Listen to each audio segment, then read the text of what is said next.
Welcome, guys. My name is Dylan Gable, and today I'm doing something different. I'm going to be counting down my top 10 best movies of 2022. Now, you may be wondering, how come I'm doing this? I barely reviewed any movies this year that came out this year. I may not have reviewed a lot of these movies, but I have seen them. And, you know, I've always wanted to do my own video kind of thing for my top 10 favorite movies of the year because I do go to the movie theater quite regularly. So, yeah, I thought this would be a lot of fun to do, and it's finally my chance to do it. Anyways, yeah, let's get into my honorable mentions, shall we?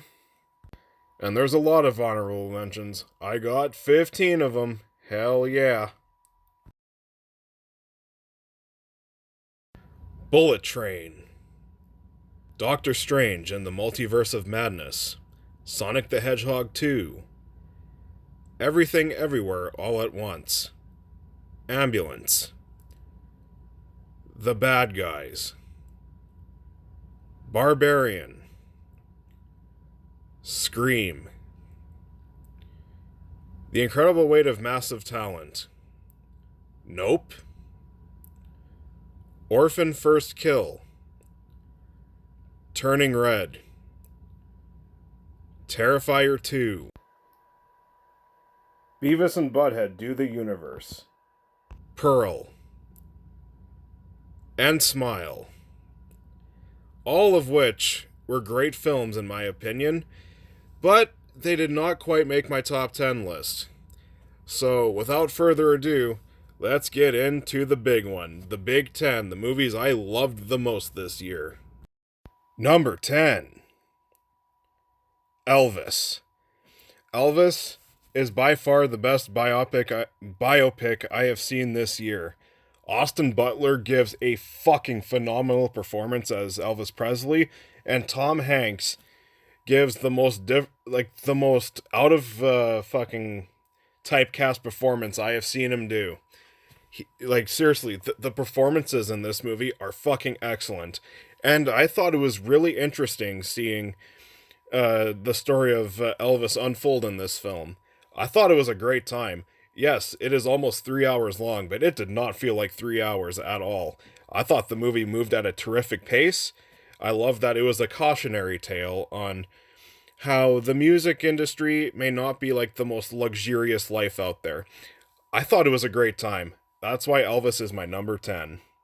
Number 9, The Northman. This to me is Robert Eggers' best film by far.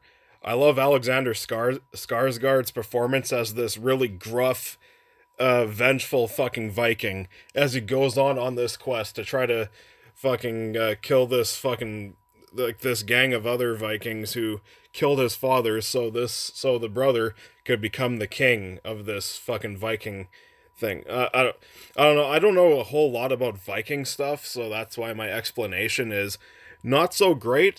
But man, this movie is brutal. It is bloody. The action scenes are so fucking well crafted, and Robert Eggers really directed the shit out of it.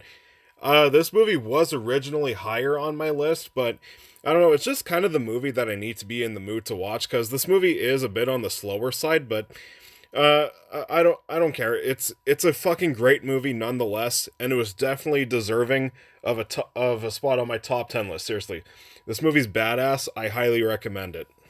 Number 8, The Black Phone. Yes, The Black Phone is one of the best horror films of the year, and I knew right from the get-go when I saw it that it would be on my top 10 list. I love the 1970s setting. It feels so authentic. See a lot of 1970s Easter eggs around, but yeah, the horror in the film is really intense. It is extremely suspenseful, and it makes great use of the one location that it takes place in for the majority of the movie, and Ethan Hawke gives his best performance in years. So, I can't praise The Black Phone enough, especially for Ethan Hawke's villain performance. Check out The Black Phone. It is definitely worth your time. Number 7, X. Now, Pearl Pearl was on my top 10. I was actually going to put it in the same spot as X, but that's kind of cheating. And also, I do think X is more my cup of tea.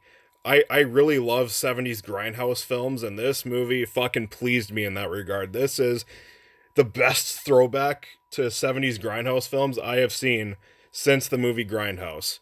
I love the gory kills. I love the performances. I thought all of the characters were so intriguing. And yeah, Pearl really satisfied me with a follow-up that builds up the character of Pearl, but I don't know, X was just a lot more fun to me. And yeah, it is just one of the best slasher films I've seen in a long time. Number 6. Violent Night. Violent Night was a crazy fucking kick-ass good time. David Harbour was perfectly cast as Santa Claus, and the action scenes and the kills were so much fun. They were super gory, very bloody, and fucking hilarious at times. And also, this movie definitely had like a nice horror vibe to it at times. And yeah, Violent Night, it was just a great fucking awesome holiday themed action movie. And it's legitimately a great Christmas movie too. That's one thing that was really a huge surprise. Violent Night, definitely worthy of a spot on my top 10 list. If you haven't seen it, it's still in theaters. Go and check it out. Just check it out. It is great. Number 5. The Fabelmans. Steven Spielberg's latest film is definitely telling a very personal story. It's inspired by his younger years trying to become a filmmaker, and I thought it was excellent. I love the plot of this movie. I love how personal it felt. And the movie's just extremely well made, and it is very entertaining. For me, it felt very inspiring, because I want to be a filmmaker in the future. And, this movie does touch on, like, some of the darker sides of becoming a filmmaker. How, sometimes when you become a filmmaker, you get so deep into it that you don't really have much time for the more important things in life. But, yeah, this movie does it extremely well. And it's extremely well executed, and I thought it was a great film.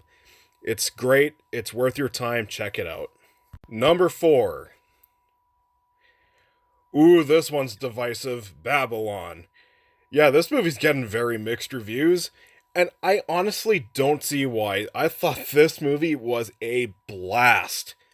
Yes, it's very long. It's as long as Avatar 2. But this movie is just so unapologetically excessive, and it's hilarious. There's some really dark shit going on. And man, this movie is gorgeous looking. The cinematography and all the sets and all that, it was done to perfection. And yes, of course you're going to get great performances out of Brad Pitt and Margot Robbie, and their characters I thought were great. And yeah, this movie's just really funny. It's a fun time. It did not at all feel like 3 hours and 10 minutes. Seriously, I cannot praise Babylon enough. It was one of my most anticipated movies of the year, and it did not disappoint. And that's the thing that matters. Babylon, I thought, was a fucking delight. If you love like historical filmmaking, like subjects and all that, watch Babylon. I think it's really gonna please you. Check it out. Number 3. The Batman. This is my favorite comic book movie of the year. I love how they dealt with Batman in his younger years. This movie really did feel like the comic book brought to life. He's a detective for the entire movie. It's about fucking time that we got a live action Batman detective movie. And this movie did it to perfection. I loved Robert Pattinson's performance as Batman. I love Colin Farrell's Penguin. And yeah, the Riddler is one of the most menacing villains I have seen in a while. And yes, this movie has some great fucking action scenes. Seriously, that fucking the Batmobile chase. I could not think of a more perfect fucking action scene for a Batman movie. That scene was fucking mind-blowingly exhilarating. Seriously, The Batman is one of the best fucking comic book movies I've seen in a while. It is fucking phenomenal, and if you love Batman as a character, definitely check it out. It is fucking gold. Seriously, highly recommend the Batman. It was fucking badass. Number 2, Jackass Forever. Yes, Jackass Forever is my second favorite movie of 2022. This was the movie I fucking needed at the time. I think we all needed a movie like this. This movie is fucking amazing. This movie was laugh out loud hilarious the entire time. I could not think of a movie I have laughed harder at this year than Jackass Forever. It's I mean, yeah, it's incredibly immature. That's Jackass for you, but this movie this movie put a smile on my face from beginning to end. I was laughing hard. Jackass Forever was just it was one of my favorite theater experiences of the entire year. I mean, it sucks that they're getting old and that they're not going to be doing any more Jackass together, but it was a sweet farewell to the Jackass guys, and I could not think of a better farewell than Jackass Forever. It was fucking phenomenal. Check Jackass Forever out. It is a phenomenal comedy. And my number 1 is Top Gun Maverick. Everybody who knows me would have probably figured out that Top Gun Maverick would have been my favorite movie of the year. And yes, it is by far my favorite movie of the year. Top Gun Maverick is a fucking masterpiece. The aerial sequences, like when they're flying on planes and stuff, fucking mind-blowing. It is exhilarating. Seeing that on the big screen made my jaw drop just how fucking well done it was. And this movie was thrilling. It kept the tone of the first movie perfectly. It was so fucking good. It kept the cheesiness without being forced. All of the characters are just as likable. And yeah, Tom Cruise once again just proving how good he is at entertaining the audience. And this movie had the most thrilling final act I have seen in a movie since Avengers Endgame. It was fucking incredible. Top Gun Maverick, bravo. You are the best movie of the year. And I highly look forward to Mission Impossible Dead Reckoning Part 1 next year. I just cannot wait to see all the good stuff that Tom Cruise has in store for that. Top Gun Maverick, you proved me wrong with being skeptical. You were fucking amazing. It was a great fucking movie. Highly recommend Top Gun Maverick if you haven't seen it. It is a fucking wonderful film. Alright, so yeah, that wraps up my top 10 of 2022. This year was actually a pretty decent year for films, and I had a ton of fun making this top 10 list. Stay tuned for my top 10 worst list coming tomorrow. Oh boy, am I gonna have fun talking about the shit that came out this year. Anyways, yeah, if you like my stuff, like, comment, and subscribe and hit the notification bell. Hell yeah, what was your top 10 favorite movies of the year? Comment below and let me know. I will try to review more new releases next year. We'll see how much time I have on my hands to actually review them, but yeah. Anyways, yeah, see you later.